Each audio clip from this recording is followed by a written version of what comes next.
Good evening, everybody. We are so happy to have you here tonight. And tonight we have a excellent webinar that's going to help a lot of people. And the title of tonight's webinar is Never Take Nutritional Advice from Someone with an Eating Disorder.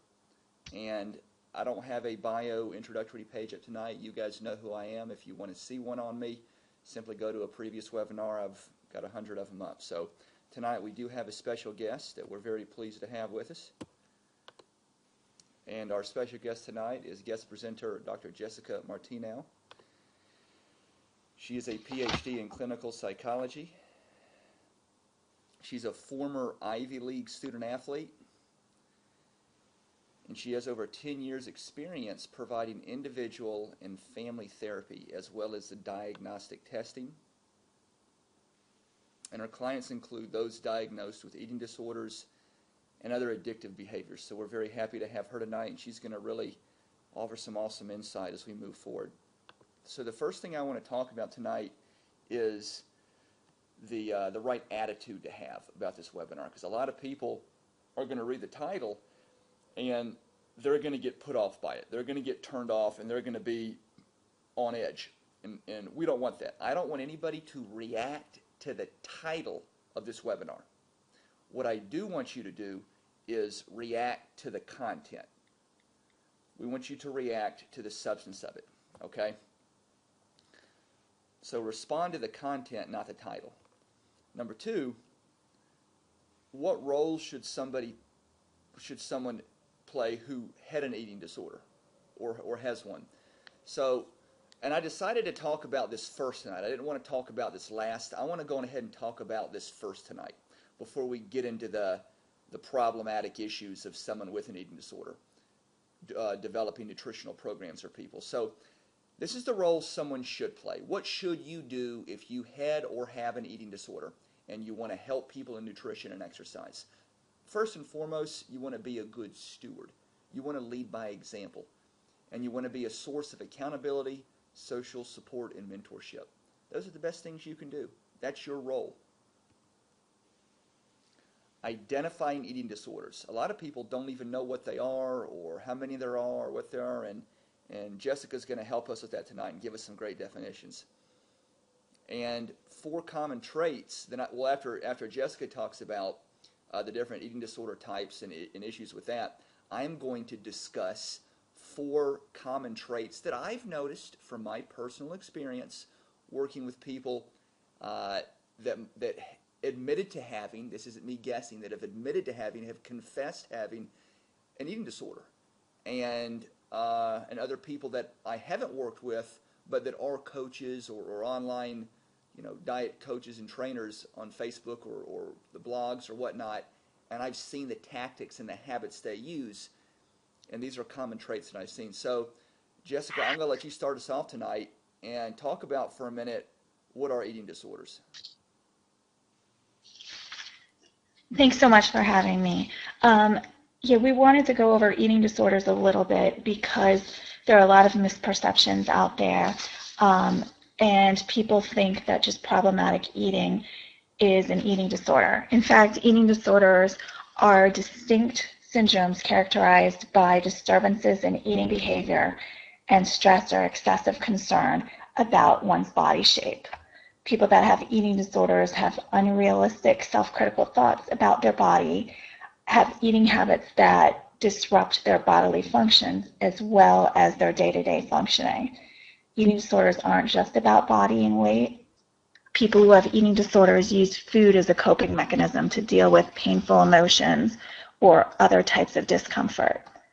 Many people who have eating disorders are in denial of their problems and really are reluctant to speak about them. Therefore, the research is a lot of estimates because it's hard to get people to be open about these symptoms. Eating disorders are very difficult to treat and recover from. The statistics show that only about 1/3 of people who seek treatment actually fully recover from their eating disorders. Another third have significant symptoms that fall just below the thresholds need for an official diagnosis. And then that last third maintain chronic eating disorders that can go on for the rest of their lives.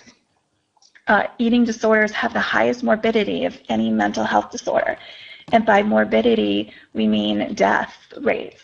People with eating disorders are likely to commit suicide or to die of problems related to organ failure caused by the disorder. Eating disorders often go along with other kinds of psychiatric problems, such as depression, obsessive compulsive disorder, sexual abuse, substance abuse, and bipolar disorder. So we're talking serious conditions that are made more serious because they're accompanied by a range of mental health problems. Jessica, let me interrupt real quick if I could and ask a question. So what should somebody do that right now listening tonight, listening to this webinar, what should somebody do that says, wait a minute, I do have an eating disorder. What should I do? And I've never been treated for it, What should I do?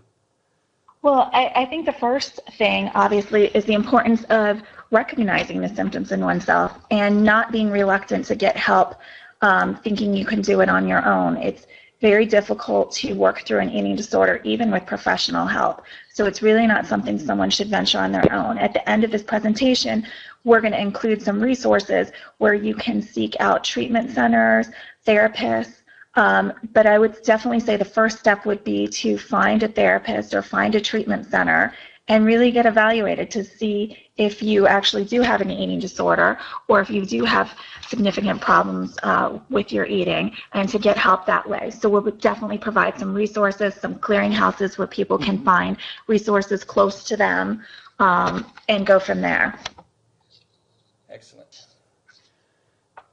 We're moving right on, and now if you would, Jessica, tell us about the major eating disorders. Okay.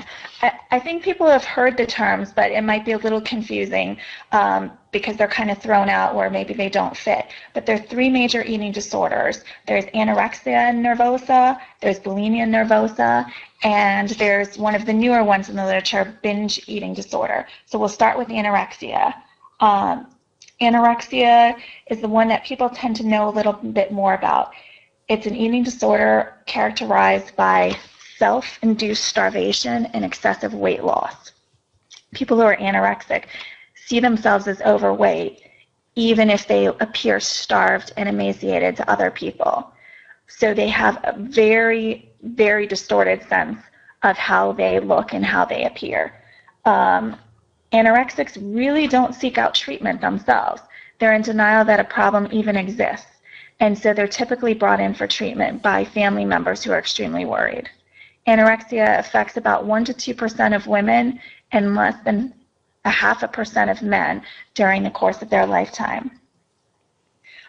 The downside of the recovery process for anorexia is that it's very long and they often relapse.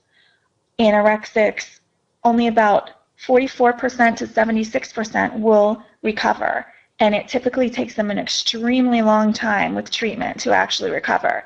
The average time is about 4.5 to 5 years for them to make a full recovery if they're going to recover fully, or to get to the point where they would no longer be classified as anorexic.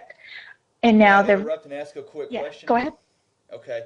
My question is, what would you say to someone that, and I think we both even saw this on my Facebook fan page last month, if I'm not mistaken, somebody actually said, well,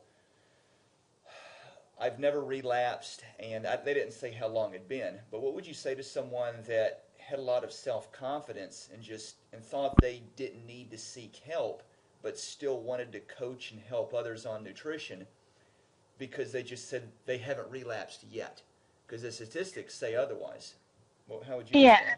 I mean, statistics say, like, if you look at it, less than half of people that struggle with anorexia will recover at all, and that's at all. That's not even looking ahead to possible setbacks and relapses. And if you think that the average time that the research is showing is about 57 to 59 months till they get to the point of recovery, we're talking most people that even say they're recovered have to be 5 years out from treatment. So that's a long time. So I would say that if they're one of the few that fully recover and does so way more quickly than we see in research studies, that's wonderful, but that is not the norm at all. And I would be very concerned that they might be in denial of some problems, and I'd want them to be aware that this is kind of an Achilles heel that they'll have to deal with throughout the rest of their life when times of stress come up, that this would be what's most at risk for them, because this is kind of their area of weakness.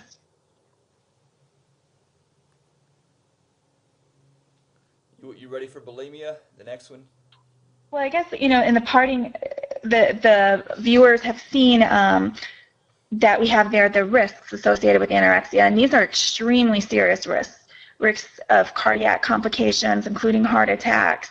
Amenorrhea just simply means change or loss of a menstrual cycle, osteoporosis, loss of bone density, and other significant medical problems. So this isn't just a problem of eating. This is a problem that wreaks havoc on the entire body, and that is why it's the deadliest of all the mental health illnesses out there.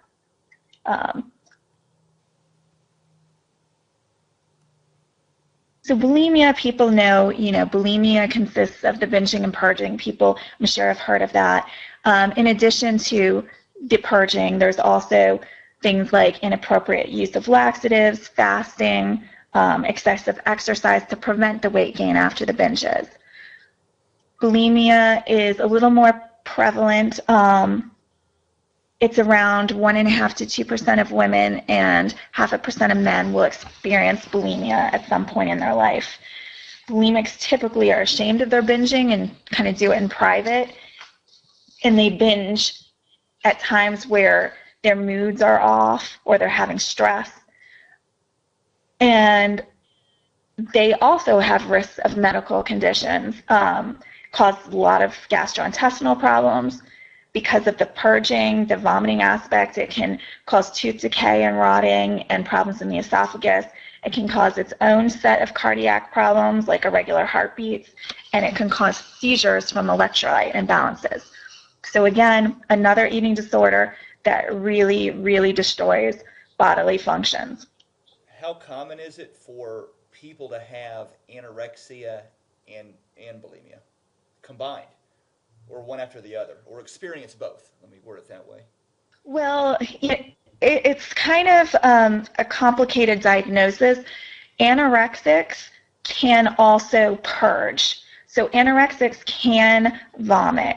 The difference is anorexics usually restrict their food intake, so they don't have the binging that goes along with the bulimia. So you can have a purging type anorexic, and so usually you could see one to the other, but typically someone that's an anorexic is going to have a really hard time adding food to the point where they would ever go on a binge. But you could see vomiting in both.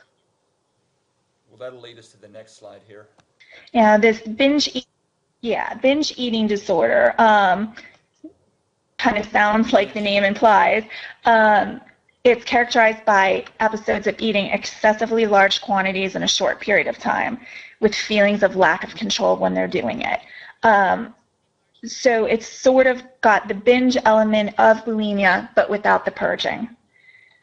This is the most common eating disorder out there. It's estimated that 3.5% of women and 2% of men will struggle with this eating disorder at some point of their life. And this eating disorder, people who have this one are the most likely to seek treatment. So that is the one positive. Many of these people realize that they have a problem, and so they seek treatment for it. Now, it has its own set of medical problems. If you think of someone that's eating a large quantity of food, and typically unhealthy food, these individuals are at risk for obesity, for type 2 diabetes, hypertension, all sorts of gastrointestinal problems, pain, sleep apnea, heart disease. most of these problems come about from the types of foods that they consume and because they're typically overweight to even obese.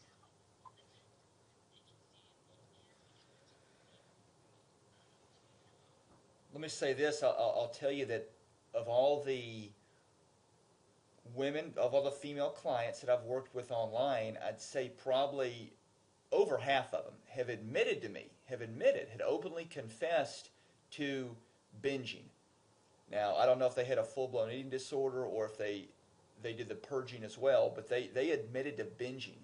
In fact, I'd even say, definitely over 50%. And let me ask you, Well, what are a couple the of feeling of reasons lack that cause of someone to control, binge? and kind of with the same of the other eating disorders, it's very emotionally triggered. So depressed mood states, interpersonal stressors, maybe restraining themselves in other situations where they want to eat something, so kind of going through intervals of fasting, and just negative self-image, like negative self-esteem.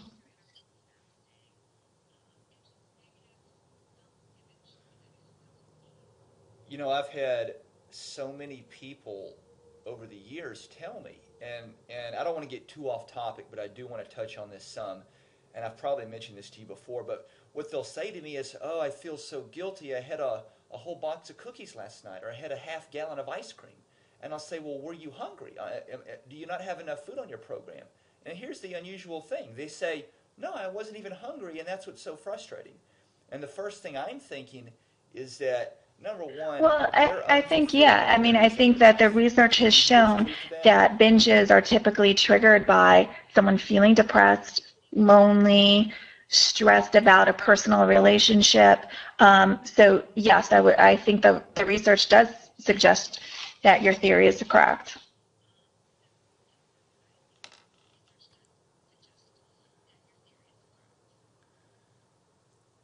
Well, good. This some good information there. So let's move on to the next slide, and I'm going to tackle. This is the number one problem that I've seen, and Jessica actually mentioned this to me a few days ago. And when she mentioned it, I never knew it was a problem, but it made great sense. And Jessica, I'll let you reiterate this in a second. Well, once I make a few points and feed off this, but the number one problem that with that as it relates to women that have had an eating disorder, when they're coaching or giving nutritional advice to other people, oftentimes on their blog, on their website, on their Facebook page, they'll post photos of when they were in their darkest hour, of when they were skin and bones, of when their hair was falling out, of when they were battling these diseases. And they'll also post the rituals, their dieting rituals. I'd have a half a cup of yogurt a day and 3 pretzels.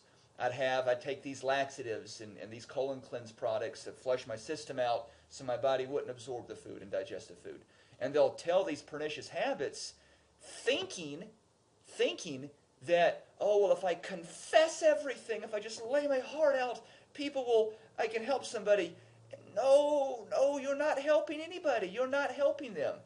When you post these photos of where you were when you were skin and bones and your hair's falling out and whatever else, or you post your dieting and pernicious food rituals, that's actually hurting people. And Jess, I'm going to let you explain why, because you actually informed me of this a few Yeah, I days mean, ago. you kind of touched Would you initially share why that's such a about bad thing? being a good steward if you've experienced an eating disorder and want to help other people. And one of the things about being a good steward is doing it responsibly, like you say. And so there's organizations that help people know how to interact with others going through an eating disorder. So like you're saying, someone in the midst of an eating disorder might look to these pictures as kind of inspiration. As strange as that might sound to someone who's not struggling with an eating disorder, people who are in that mindset will try to emulate the person in the picture, look like the picture if they think it looks thinner than them or better than them, even though to the outsider it looks like that person was sick. a person with an eating disorder might strive to be like that unhealthy state. And like you were saying, with giving a description of what they ate at that point, someone who is really struggling with an eating disorder might look to those as tips. So they say, that's how that person maintained that body. I'm going to go try it too. So there is a danger in kind of providing tips or providing kind of a graphic image, unhealthy image for people to kind of copy.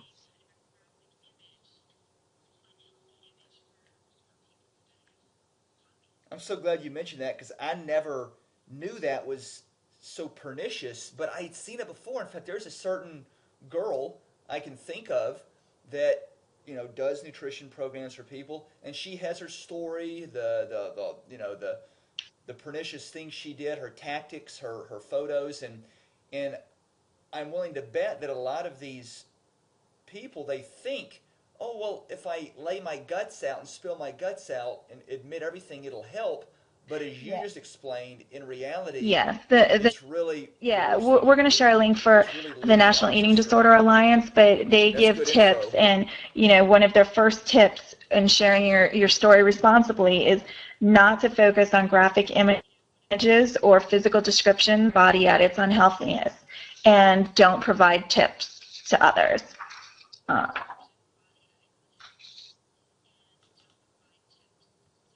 Excellent info. Thank you for that. Excellent. So problem number 2 that I've seen, and this is huge. Oh my goodness, I've seen this a lot.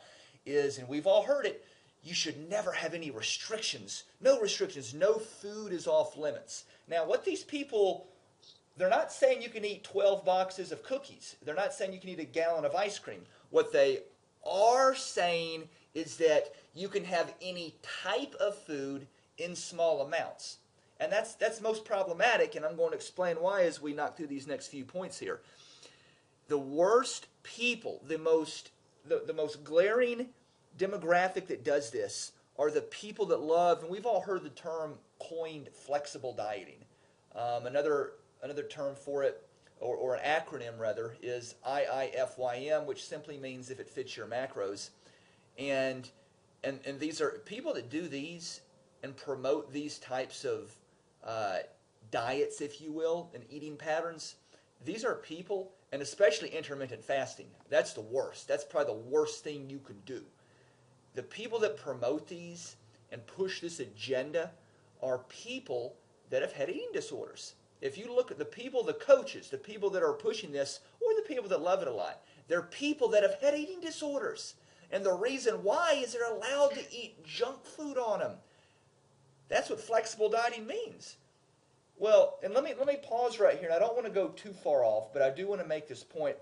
Anybody that's worked with me and followed me or been a client of mine or understands what I say, I've always said graduation parties, Christmas, Hanukkah, Easter, New Year's Eve, birthday parties, uh, have a piece of pie. Have turkey and stuffing. Have whatever it is you have at your family dinner, at your gathering, at your social event.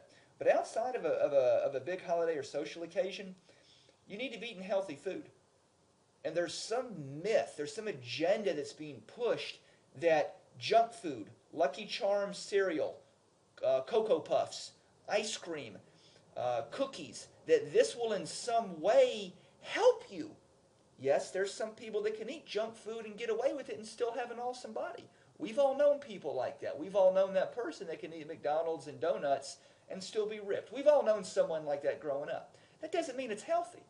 And someone that's struggling with obesity or just stubborn body fat, that's not going to help you in any way. And besides, if you eat enough healthy food in the first place, you won't desire that.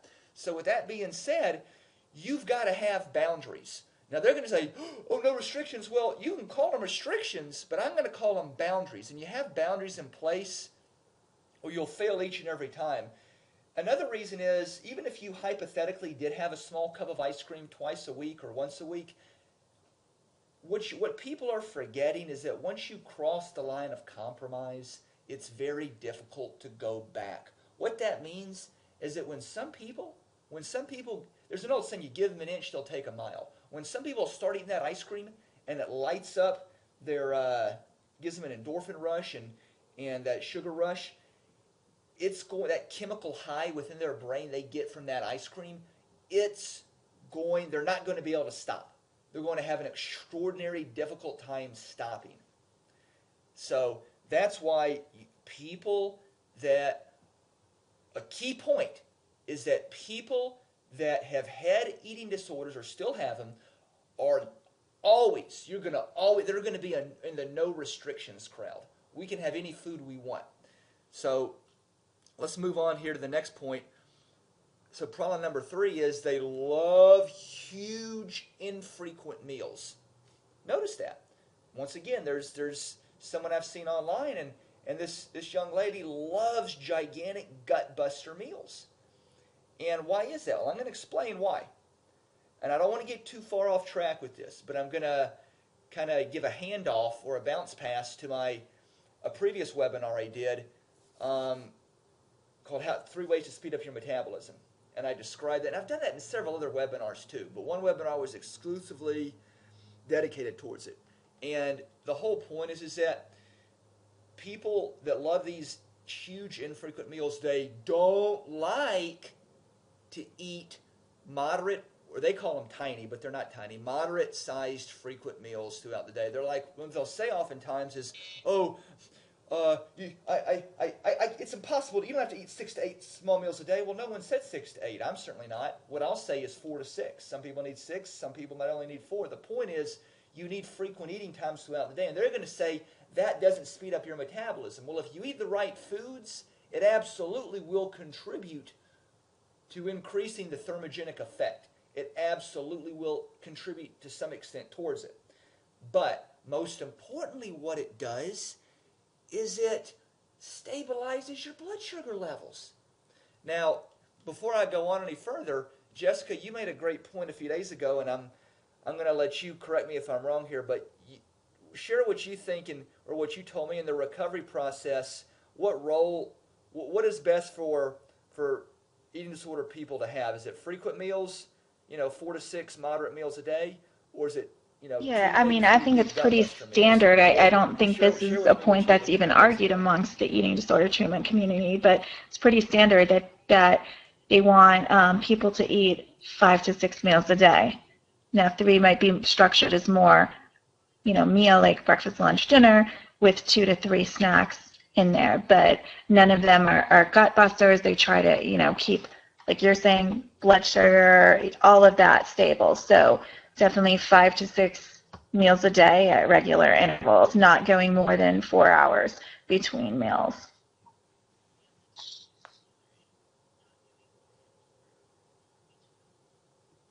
Good point. So the reason why, you say, well, why would somebody ever only want to eat 2 big giant meals? Or even 3 big meals? Well, here's the reason why. And this is, let me see if I plug this in for my last one. I did not plug it in, I should have. But here's the reason why. One thing you'll find with a lot of these folks is they don't eat breakfast. And anybody can, even if you're not involved, even if you watch those after-school specials in the 80s growing up as a kid, what do they always say? Eat a big breakfast. Eat a healthy breakfast. Now, we can debate what they said was healthy or not, but the point was you want to eat when you wake up. Why is that? Well, no, it gives you better brain function, better bodily function.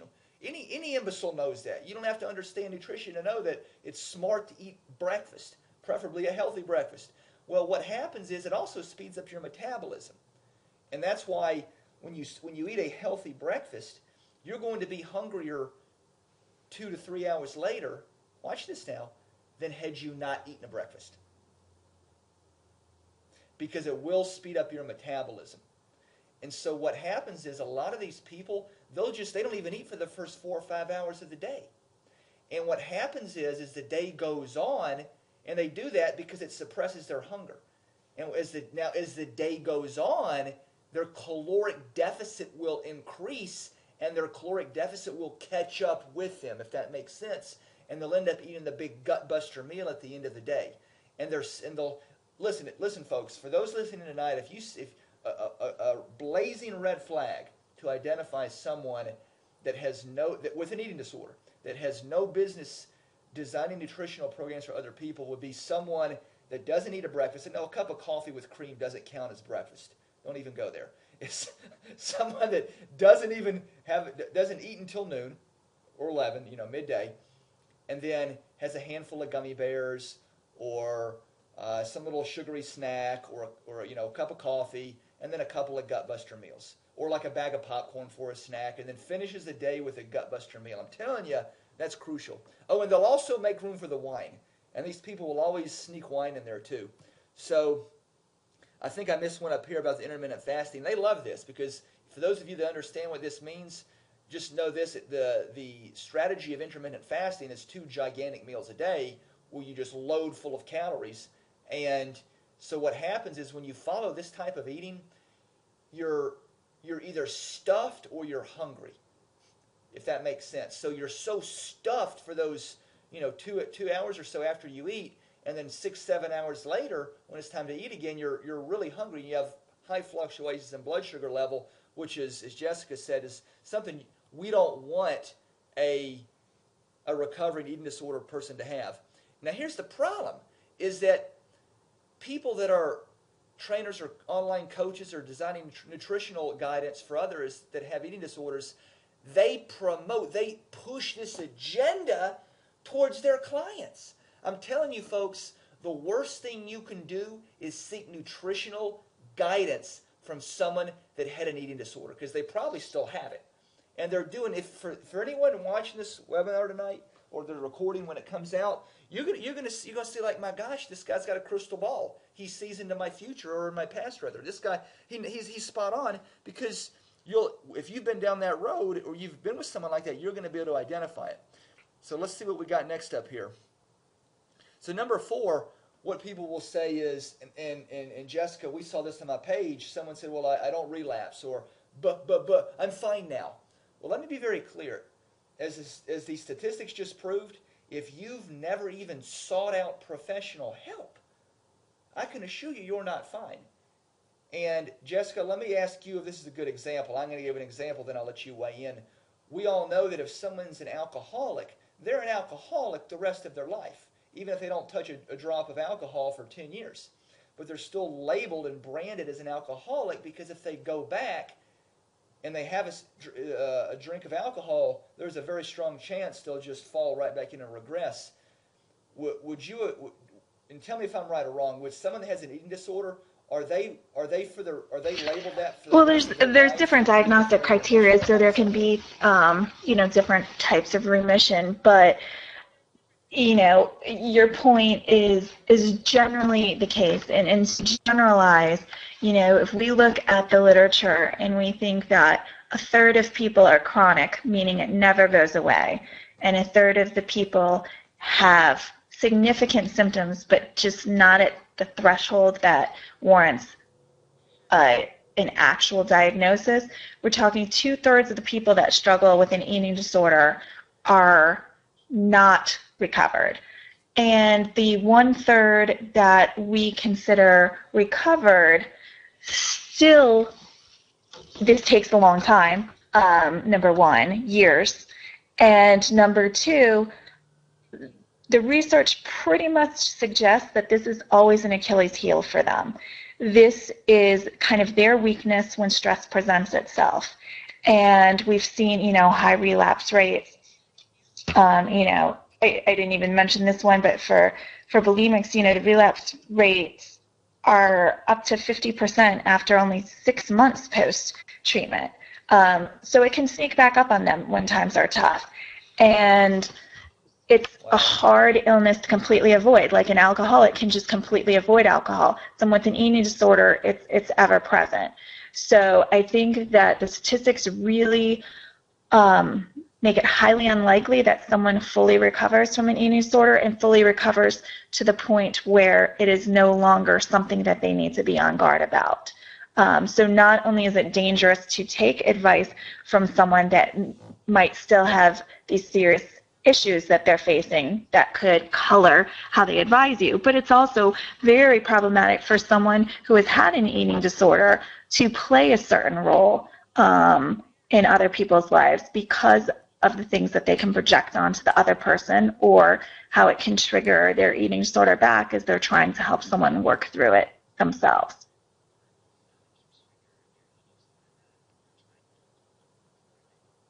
it's painful to see. I mean, there's people that, I won't say anybody's names, obviously, but there's one in particular that's the worst of all this, and her Facebook page, and she just, the stuff she spouts off, and the mobs of women and a Yeah. few guys that buy in, it's terrifying, you know, and you know, so hopefully this will open some eyes. Let me make one last point, and I mentioned this on my Facebook page a few days ago, is that a lot of these women that had eating disorders, they say what saved them was when they saw that lean, athletic, feminine, yet still muscular cover model on the cover of a women's fitness magazine. And we all know the magazines that are out there. There's only about 2 or 3 really big ones.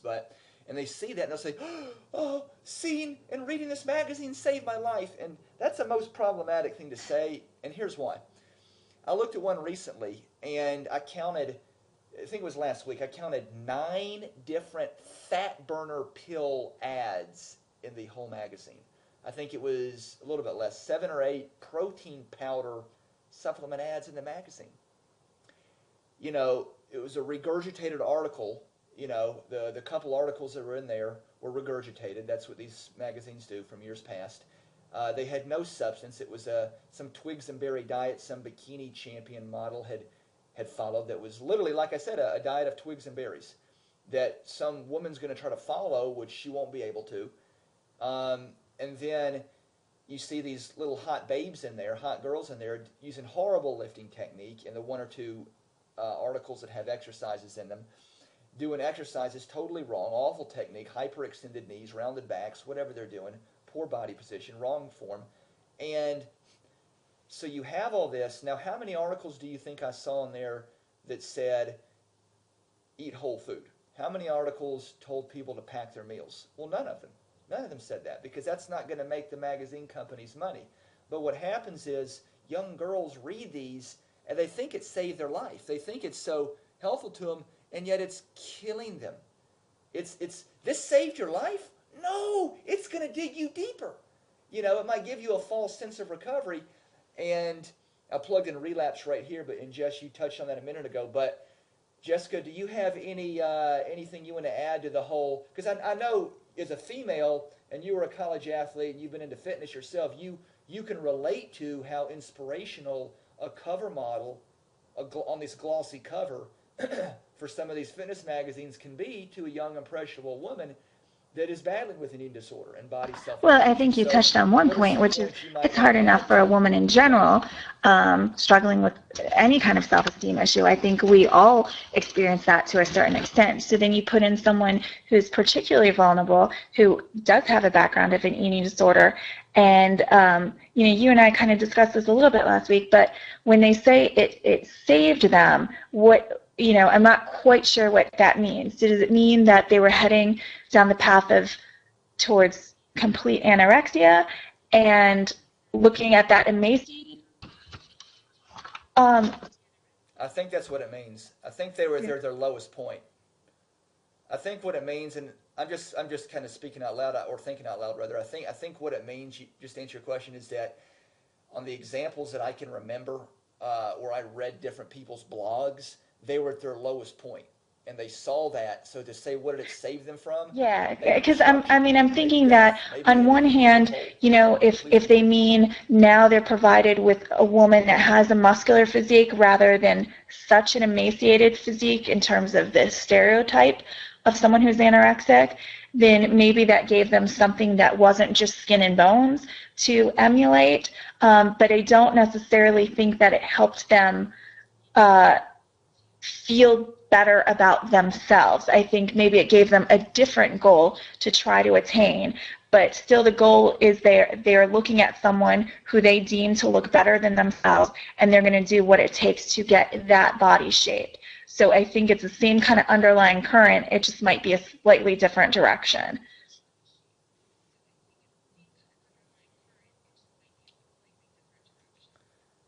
Great answer. So let me, just to wrap this up here, then we're going to go to the resources here with the different resources you folks can plug into if you need to. Here's the take-home point that I'm going to let Jessica add anything to it she wants, is that, you know, someone who is prone to these issues that we discussed tonight is likely to have a fogged mind. They're going to have clouded judgment when designing an eating program for somebody else, let alone themselves. And they're less likely to use sound protocol because they're going to be influenced by their emotions. And that's why, and I've seen this happen, that's why I want to do a webinar.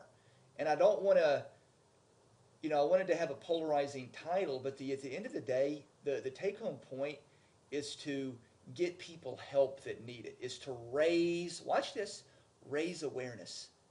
Because guys, if you deny it and you don't take ownership, you're never going to get better. For those of you, I don't have it on this webinar, but we've all seen my pyramid of success. The very foundational step is take ownership for your eating. And if you got an eating disorder, then that is your eating. That's a big segment of your eating. And so if you don't identify and tackle these issues and take ownership for them, you're going to have a tough road to hoe. Okay. Jessica, Yeah, I would mean, you like just to to add anything to continue on that? that, I don't think While you're it's talking, I'm going to go to to the slide beat of the anyone resources. up for wanting to help others. I just think, it's just providing information that if you are too close to a topic, and we talk about this all the time as therapists, if we're too close to a topic, there's something that's personally touched us, then if a client comes to us with that problem, it is our duty to refer out, refer to someone else, because our own issues surrounding the topic might be projected onto the client and it's not helpful to the client. And in turn also, if there's something that would be too distressing for us as a therapist, we need to be conscious of how it could impact us. So, not that someone who's designing a nutritional plan is necessarily a therapist, but you've got some of the same issues going on. They've been there. They know what works for them. They know how they felt, and they might want to impose that on someone else when their situation might be different.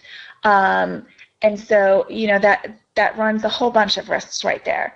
And then personally, for the person who is designing the meal plans too, they don't know when that next person could be a trigger for them. So they would have to be constantly aware and constantly monitoring themselves. And, back in therapy to make sure nothing creeps back up on them because they are immersing themselves in it once again. So I see it as being risky on both sides.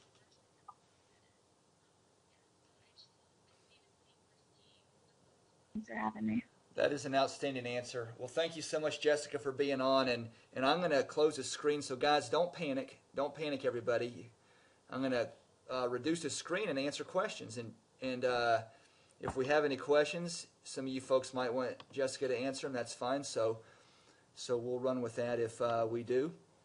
And so at this point in time, if anybody has any questions, please type them in the left-hand chat column, and I'll answer them. Or if you'd like Jessica to, you'll feel free to. Or if anybody on here tonight would like to actually come on live, and I'll activate your microphone, and you can ask us on the air here. So it's your call, whatever you want to do. So, well, Jessica, I appreciate you coming on. You've been a big help, and I'm sure you helped a lot of people tonight. And that's all. Thanks so much for having me. You want to add? I'm gonna. If not, I'll close it on out here. Absolutely. Have a good night, guys. Thanks for coming on. Take care.